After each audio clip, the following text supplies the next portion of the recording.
बाज़ औक़ात हम कोई बड़ा ख्वाब रखते हैं, बड़ा ख्वाब देखते हैं, बड़ा मंसूबा प्लान करते हैं और हम उसको डिस्कस करना शुरू हो जाते हैं किसी छोटी सोच के हामिल शख्स से, जिसको उसका कॉन्सेप्ट ही नहीं होता, उसके समझने की सलाहियत ही उसकी अभी बेदार नहीं हुई होती। तो क्या होता है कि आपका जो बड़ा ख्वाब है ना, वो मलिया मेट हो जाता है, क्योंकि उसके अंदर करने के जो ख्वाब हैं वो बुनने की बजाय आप उसके मुमकिन ना होने की सोचों से भर दिए जाते हैं। चुनाचे ये बात बहुत ही याद रखने की है और गौर व फिक्र के साथ इस पे अमल करने की ज़रूरत है कि हम जब भी कोई बड़ा ख्वाब देखें, कोई बड़ा मंसूबा बनाएं, कोई प्रोजेक्ट स्टार्ट कर रहे हों, तो उसको जो हमने डिस्कस करना है वो सिर्फ उसी से सलाह मशवरा करना है, डिस्कस करना है जो उसके पूरे कॉन्सेप्ट को समझने की सलाहियत रखता हो। ये ना हो कि आप अपनी जगह पे बिल्कुल ठीक हों और बहुत ज़बरदस्त तरीके से राइट डायरेक्शन पे चलने के लिए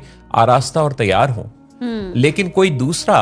उसमें आपको राह की मुश्किलात के बारे में इतना कुछ बता दे कि आप दिल बर्दाश्ता होकर अपनी मंजिल की समत सफ़र का आगाज़ ही ना करें।